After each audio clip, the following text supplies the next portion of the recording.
ಇನ್ನು ಯಾರು ಅರ್ಹರಲ್ಲವೋ ಅವರ ಹೆಸರನ್ನ ತೆಗೆದುಹಾಕ್ತೀವಿ ಫಲಾನುಭವಿಗಳ ಲಿಸ್ಟಿಂದ. ಗ್ಯಾರಂಟಿ ಪರಿಷ್ಕರಣೆಯ ಬಳಿಕ ನಾವು ಉತ್ತರ ಕೊಡ್ತೀವಿ ಹೀಗಂತ ಬೆಂಗಳೂರಲ್ಲಿ ಇಂಧನ ಸಚಿವ ಕೆಜೆ ಜಾರ್ಜ್ ಹೇಳಿದ್ದಾರೆ. ಈಗ ವಿರೋಧ ಪಕ್ಷದವರು ಗ್ಯಾರಂಟಿ ಸ್ಕೀಮ್ ಅನೌನ್ಸ್ ಮಾಡಿದಾಗ ವೆಲ್ಕಮ್ ಮಾಡಿದಾರ. ಇದಾಗೋದಿಲ್ಲ, ಇದು ಮಾಡ್ಲಿಕ್ಕೆ ಆಗೋದಿಲ್ಲ ಅಂತಾನೆ ಹೇಳಿದ್ರು. ಈಗ ಮಾಡಿ ತೋರಿಸಲಿಲ್ವಾ? ಪರಿಷ್ಕರಣೆ ಆದಮೇಲೆ ಏನಿದ್ದು ಆಗ ಅವರು ಹೇಳಿ ನಾವು ಅದಕ್ಕೆ ಉತ್ತರ ಕೊಡ್ತೀವಿ. ಪರಿಷ್ಕರಣೆ ಆಗಬೇಕಲ್ಲ. ಈಗ ಪರಿಷ್ಕರಣೆ ಅಲ್ಲ, ಅದು ಯಾರು ಇನ್ಎಲಿಜಿಬಲ್ ಇದ್ದಾರೆ, ಯಾರು ಅರ್ಹರಿಲ್ಲ ಅವ್ರನ್ನ ಮಾತ್ರ ತೆಗಿಲಿಕ್ಕೆ ನಾವು ಈಗ ಚಿಂತನೆ ಮಾಡ್ತಾ ಇದ್ದೀವಿ. ಅದಕ್ಕೆ ಅರ್ಹರಿಲ್ಲೋದ್ರಿಗೆ ಕೊಡ್ಬೇಕಂತ ಹೇಳ್ತಾರೆ ವಿರೋಧ ಪಕ್ಷದವರು. ಅದಕ್ಕೆ ಅಷ್ಟೇ. ನೀವು ಒಪ್ತಿರಲ್ಲ, ಅದಕ್ಕೆ ಅನರ್ಹರನ್ನ ಮಾತ್ರ ತೆಗಿತೀವಿ ಅಷ್ಟೇ.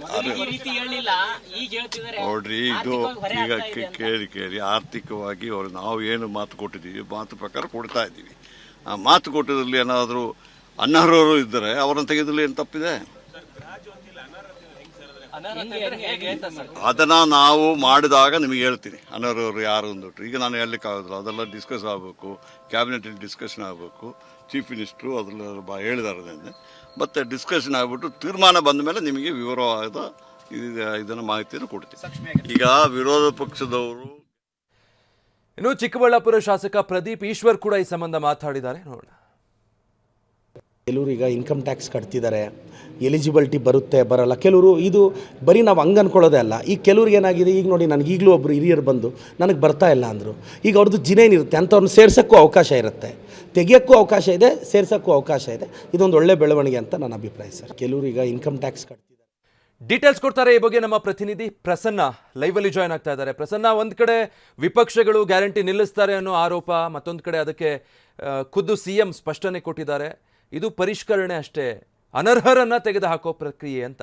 ಇದರ ಮಧ್ಯೆ ಫಲಾನುಭವಿಗಳಿಗೆ ಒಂದು ರೀತಿ ಗೊಂದಲ, ಆತಂಕ ಇರೋದಂತೂ ಹೌದು. ಫಲಾನುಭವಿಗಳನ್ನ ಕೈ ಬಿಡೋದಿಲ್ಲ ಅನ್ನೋ ಸರ್ಕಾರದ ಸ್ಪಷ್ಟನೆ ಏನು?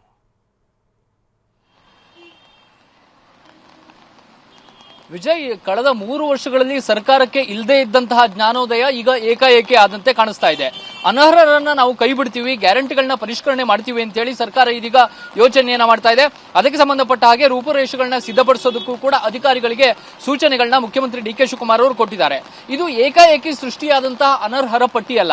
ಕಳೆದ 3 ವರ್ಷಗಳಿಂದಲೂ ಕೂಡ ಗ್ಯಾರಂಟಿಗಳನ್ನ ಕೊಡ್ತಾ ಇದ್ದಂತಹ ಸರ್ಕಾರ ಅನರ್ಹರನ್ನ ಪರಿಷ್ಕರಣೆ ಮಾಡಬೇಕು ಅಂತ ಹೇಳಿ ಇಷ್ಟು ದಿನ ಯಾಕೆ ನಿದ್ದೆಗಣ್ಣಲ್ಲಿತ್ತು ಅನ್ನುವಂಥದ್ದು ಈಗ ಪ್ರಶ್ನೆ.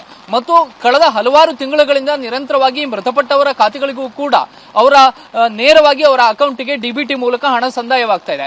ಕಳೆದ 5-6 ತಿಂಗಳಿಂದ ಇದು ನಡೀತಾ ಇದ್ರೂ ಕೂಡ ಸರ್ಕಾರ ಯಾಕೆ ಇದನ್ನ ಗಮನಿಸಿರಲಿಲ್ಲ ಅನ್ನುವಂಥದ್ದು ಕೂಡ ಪ್ರಶ್ನೆ. ಸರ್ಕಾರ ಗ್ಯಾರಂಟಿ ಯೋಜನೆಗಳನ್ನ ಘೋಷಣೆ ಮಾಡುವಂತಹ ಸಂದರ್ಭದಲ್ಲಿ ಮತ್ತು 2023ರ ಚುನಾವಣೆ ಸಂದರ್ಭದಲ್ಲಿ ಯಾವುದೇ ರೀತಿಯ ಷರತ್ತುಗಳನ್ನು ಕೂಡ ಹಾಕಿರಲಿಲ್ಲ. ಇಂಥವರಿಗೆ ನಾವು ಕೊಡ್ತೀವಿ, ಇಂಥವರಿಗೆ ಕೊಡಲ್ಲ ಅನ್ನೋದ್ರ ಬಗ್ಗೆ ಒಂದು ಮಾನದಂಡವನ್ನ ಸರ್ಕಾರ ರೂಪಿಸಿಯೇ ಇರಲಿಲ್ಲ. ಎಲ್ರಿಗೂ ಕೂಡ ಗ್ಯಾರಂಟಿಗಳನ್ನ ಕೊಡಲಾಗಿತ್ತು.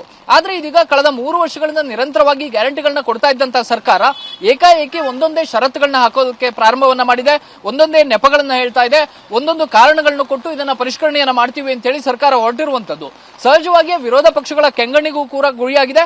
ಜೊತೆಗೆ ಜನರು ಕೂಡ ಒಂದಷ್ಟು ಆಕ್ರೋಶವನ್ನು ವ್ಯಕ್ತಪಡಿಸ್ತಾ ಇದ್ದಾರೆ. ಗ್ಯಾರಂಟಿಯ ಸೋರಿಕೆ ಏನಾಗ್ತಾ ಇದೆ, ಗೃಹಲಕ್ಷ್ಮಿ ಯೋಜನೆಯಲ್ಲಿ ಮೃತಪಟ್ಟವರ ಹೆಸರಿಗೂ ಕೂಡ 1,95,000 ಮಹಿಳೆಯರು ಮೃತಪಟ್ಟಿದ್ದಾರೆ. ಅವರ ಅಕೌಂಟ್ಗಳಿಗೆ ನೇರವಾಗಿ ಡಿಬಿಟಿ ಮೂಲಕ ಹಣ ಸಂದಾಯವಾಗ್ತಾ ಇದೆ. ಅದನ್ನ ಸರಿಪಡಿಸಿದ್ರೆ ಸರಿಸುಮಾರು 120ರಿಂದ 130 ಕೋಟಿಯಷ್ಟು ಸರ್ಕಾರ ಉಳಿಕೆ ಹಣವನ್ನ ಮಾಡಬಹುದು. ಆದ್ರೆ ಗ್ಯಾರಂಟಿಗಳಿಗೆ ವಿನಿಯೋಗವನ್ನ ಮಾಡ್ತಾ ಇರುವಂತದ್ದು ಬರೋಬ್ಬರಿ 32ರಿಂದ 40,000 ಕೋಟಿಯಷ್ಟು ದೊಡ್ಡ ಪ್ರಮಾಣದ ಹಣವನ್ನ ಗ್ಯಾರಂಟಿ ಯೋಜನೆಗಳ ಸಲುವಾಗಿಯೇ ಸರ್ಕಾರ ವ್ಯಯವನ್ನ ಮಾಡ್ತಾ ಇದೆ. ಇಂಥ ಸಂದರ್ಭದಲ್ಲಿ ಇದೀಗ ಸರ್ಕಾರ ಒಂದೊಂದೇ ಕಾರಣಗಳನ್ನ ಕೊಟ್ಟು ಹೊಸದಾಗಿ ಅರ್ಜಿ ಸಲ್ಲಿಕೆ ಮಾಡಬೇಕು ಅನ್ನುವಂತಹ ಒಂದು ಸ್ಪಷ್ಟನೆಯನ್ನ ಕೊಡ್ತಾ ಇದೆ. ಯಾರು ಗೃಹಲಕ್ಷ್ಮಿ ಹಣವನ್ನ ಪಡಿತಾ ಇದ್ದಾರೆ ಮತ್ತು ಗೃಹ ಜ್ಯೋತಿಯನ್ನ ಫಲಾನುಭವಿಗಳಾಗಿದ್ದಾರೆ, ಇವರು ಹೊಸದಾಗಿ ಅರ್ಜಿಯನ್ನ ಸಲ್ಲಿಸಬೇಕು ಅಂತ ಹೇಳಿ ಸರ್ಕಾರ ಇದೀಗ ಚಿಂತನೆಯನ್ನ ಮಾಡ್ತಾ ಇದೆ. ಗೃಹಲಕ್ಷ್ಮಿ ಫಲಾನುಭವಿಗಳ ಪೈಕಿ ಸುಮಾರು 4 ಲಕ್ಷ ಮಂದಿಗೆ ಈಗಾಗಲೇ ಗ್ಯಾರಂಟಿ ಹಣ ಹೋಗುವಂತದ್ದು ಸ್ಥಗಿತ ಆಗಿದೆ. ಇನ್ನುಳಿದಂತೆ 200 ಯೂನಿಟ್ ವಿದ್ಯುತ್ ಅನ್ನ ಯಾರು ಬಳಸ್ತಾ ಇದ್ರು ಅವರು ಕೂಡ ಇದೀಗ ಹೊಸದಾಗಿ ಅರ್ಜಿಯನ್ನ ಸಲ್ಲಿಸಬೇಕು ಅಂತ ಹೇಳಿ ಸರ್ಕಾರ ಚಿಂತನೆಯನ್ನ ಮಾಡ್ತಾ ಇದೆ. ಇದು ಒಂದು ಲೆಕ್ಕದಲ್ಲಿ ಪಾಸಿಟಿವ್ ಆಗಿದ್ರು ಕೂಡ ಇನ್ನೊಂದು ಲೆಕ್ಕದಲ್ಲಿ ಸರ್ಕಾರ ಒಂದು ನೆಪವನ್ನ ಹುಡುಕ್ತಿದ್ಯಾ ಅನ್ನುವಂತ ಅನುಮಾನಗಳು ಸಹಜವಾಗಿ ಕಾಡ್ತಾ ಇದಾವೆ. ಗ್ಯಾರಂಟಿ ಯೋಜನೆಗಳು ಸರ್ಕಾರದ ಖಜಾನೆಯನ್ನ ಖಾಲಿ ಮಾಡ್ತಿದ್ದಾವೆ ಅನ್ನುವಂಥದ್ದು ವಿರೋಧ ಪಕ್ಷಗಳ ಆರೋಪ. ಅದಕ್ಕೆ ಪೂರಕವಾಗಿ ಸರ್ಕಾರಕ್ಕೆ ಇದು ದೊಡ್ಡ ಮಟ್ಟಿಗಿನ ಹೊರೆ ಕೂಡ ಆಗ್ತಾ ಇದೆ. ಇದನ್ನ ಸರಿದೂಗಿಸುವಂತ ಕಾರಣಕ್ಕೋಸ್ಕರ ಇದೀಗ ಎಲ್ಲೊಂದ್ ಕಡೆ ಗ್ಯಾರಂಟಿ ಪರಿಷ್ಕರಣೆಯ ಮೂಲಕ ಸರಿಸುಮಾರು 4-5 ಸಾವಿರ ಕೋಟಿಯನ್ನ ಸರಿದೂಗಿಸಬಹುದಾ ಅಂತೇಳಿ ಸರ್ಕಾರ ಆಲೋಚನೆ ಮಾಡದಂತೆ ಕಾಣ್ತಾ ಇದೆ. ಸಿದ್ದರಾಮಯ್ಯ ಅವರಿಗೂ ಕೂಡ ಸಾಕಷ್ಟು ಬಾರಿ ಇದಕ್ಕೆ ಸಂಬಂಧಪಟ್ಟಾಗೆ ಶಾಸಕರು ತಮ್ಮ ಅಭಿಪ್ರಾಯವನ್ನ ವ್ಯಕ್ತಪಡಿಸಿದ್ರು. ಸಚಿವರು ಕೂಡ ಗ್ಯಾರಂಟಿ ಪರಿಷ್ಕರಣೆಯನ್ನ ಮಾಡಿ ಅನ್ನುವಂತ ಆಗ್ರಹವನ್ನ ಮಾಡಿದ್ರು. ಆದ್ರೆ ಸಿದ್ದರಾಮಯ್ಯ ಆ ಒಂದು ಕೆಲಸಕ್ಕೆ ಕೈ ಹಾಕಿರಲಿಲ್ಲ. ಆದ್ರೆ ಇದೀಗ ನೂತನ ಮುಖ್ಯಮಂತ್ರಿ ಡಿ ಕೆ ಶಿವಕುಮಾರ್ ಅವರು ತಮ್ಮ ಇಲಾಖೆಯ ಅಧಿಕಾರಿಗಳಿಗೆ ಸೂಚನೆಯನ್ನ ಕೊಟ್ಟಿದ್ದಾರೆ.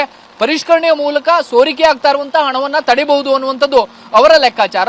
ಸಹಜವಾಗಿ ಇದು ಗ್ಯಾರಂಟಿಯ ವಿಚಾರದಲ್ಲಿ ಜನಾಕ್ರೋಶಕ್ಕೂ ಕೂಡ ಕಾರಣವಾಗಬಹುದು, ವಿರೋಧ ಪಕ್ಷಗಳಿಗೂ ಕೂಡ ಒಂದು ಅಸ್ತ್ರವಾಗಿ ಸಿಕ್ಕಂತೆ ಕಾಣಿಸ್ತಾ ಇದೆ.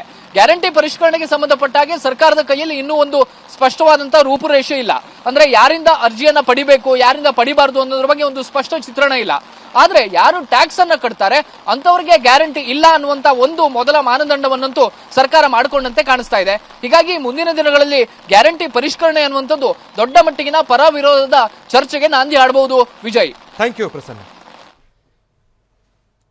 ಇನ್ನು ಫಲಾನುಭವಿಗಳು ಕೂಡ ಇದಕ್ಕೆ ಸಂಬಂಧಪಟ್ಟ ಹಾಗೆ ಆಕ್ರೋಶ ವ್ಯಕ್ತಪಡಿಸಿದ್ದಾರೆ. TV9 ಜೊತೆ ಮಾತಾಡಿದ್ದಾರೆ, ಏನು ಹೇಳಿದ್ದಾರೆ ನೋಡೋಣ. 6 ತಿಂಗಳಿಗೊಮ್ಮೆ 3 ತಿಂಗಳಿಗೊಮ್ಮೆ ಹಾಕೋದೊಂದು, ಮತ್ತು ಎಷ್ಟು ಟೈಮ್ ವೇಸ್ಟ್ ಆಗ್ಲಿಕ್ಕತ್ತದ ಅವ್ರದ್ದು. ಇವಾಗ ಅಲ್ಲಿ ಹೋಗಿ ಅರ್ಜಿ ಕೊಡು, ಪಾಪ ಅವ್ರಿಗೆ ಗೊತ್ತಿರಲಾರ್ದು ಎಷ್ಟೋ ಜನ ಎಜುಕೇಟೆಡ್ ಇದ್ದವ್ರಂತೂ ಹಾಕ್ಲಿಕ್ಕೆ ಹೋಗಿಲ್ಲ. ಐ ಥಿಂಕ್ ಸೊ ಈ 2,000 ರೂಪಾಯಿ ಇವ್ರು 2,000 ರೂಪಾಯಿ ಕಡಿಮೆ ಬಿದ್ದು ಬಡವರು ಸಾಲಿ ಕಲ್ಲರ್ದವ್ರು ಅವ್ರು ಹೋಗಿ ಎಷ್ಟು ಟೈಮ್ ವೇಸ್ಟ್ ಮಾಡಿಕೊಂಡು ಅವ್ರದ್ದು 2 ದಿನ ಕೆಲಸ ಬಿಟ್ಟು 3 ದಿನ ಕೆಲಸ ಬಿಟ್ಟು ಆ ಡಾಕ್ಯುಮೆಂಟೇಷನ್ ಈ ಡಾಕ್ಯುಮೆಂಟೇಷನ್ ಮಾಡಿ ಅರ್ಜಿ ಹಾಕಿದ್ದಾರೆ. ಇವಾಗೇನೋ ಅವ್ರಿಗೆ ಒಂದು 6 ತಿಂಗಳು 1 ವರ್ಷ ಸಿಕ್ಕಿರ್ಬೇಕು ಅವ್ರಿಗೆ. ಈಗ ಅದನ್ನು ಮತ್ತೀಗ ಅವ್ರಿಗೆ ಅರ್ಜಿ ಸಂಬಂಧ ಮತ್ತೆ ಅವ್ರಿಗೆ ಲೈನಿಗೆ ನಿಂದಿರ್ಸಿ ಅವ್ರಿಗೆ ನೀವು ಟೈಮ್ ನಿಮ್ದು ಮಂತ್ರಿಗಳು ಚೇಂಜ್ ಆದಂಗೆ 3 ತಿಂಗಳಿಗೊಮ್ಮೆ 6 ತಿಂಗಳಿಗೊಮ್ಮೆ ನೀವು ಚೇಂಜ್ ಮಾಡ್ದಂಗೆ ಇವ್ರಿಗೆ ನೀವು ಯಾಕೆ ತೊಂದರೆ ಕೊಡ್ಲಿಕ್ಕೆ ಹೆಣ್ಮಕ್ಳಿಗೆ? ಅದ್ರಾಗ ಇನ್ನು 5-6 ತಿಂಗಳು ನಮ್ಗೆ ದುಡ್ಡೇ ಹಾಕಿಲ್ಲ ಅವ್ರು. ಹಾಕ್ತೀನಿ ಅಂದ್ರೆ ಈಗ 2 ತಿಂಗಳ ಹತ್ರ ಒಟ್ಟ ದುಡ್ಡೇ ಇಲ್ಲ. ಮೊದಲ 3 ತಿಂಗಳು ದುಡ್ಡೇ ಹಾಕಿಲ್ಲ. ಹಾಕ್ತಿವಂತಾರ ಹಾಕಂಗಿಲ್ಲ.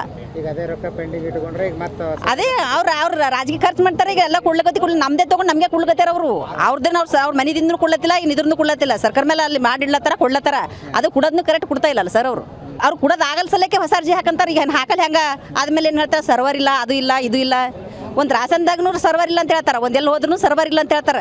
ಈಗ ಆಯ್ತು ನಾವು ಅಲ್ಲಿ ಹೋಗೋಸಿಂದ ನಾವು ಪಾಳಿಗೆ ನಿಂತು ಮತ್ತೆಲ್ಲ ಕೊಡಬೇಕು ಅಂದಾಗೆ ಮತ್ತೆ ಸರ್ವರ್ ಇಲ್ಲ ಅಂತಾರೆ. ಆಯ್ತು ಅವ್ರು ರೊಕ್ಕ ಕೊಡೋದನ್ನು ಹೋಗ್ತದೆ, ಎಲ್ಲನೂ ಹೋಗ್ತದೆ. ಈಗ ಮತ್ತೆ ಹಿಂಗೆ 2-3 ತಿಂಗಳು ಹೋಗೇ ಬಿಡ್ತದೆ. ಆಯ್ತು ಅದಕ್ಕೆ ನಮ್ಗೆ ಆಗ್ತದೆ ಅಂತ ಅಲ್ಗತ್ತಾರೆ ಸರ್ ಅವರು.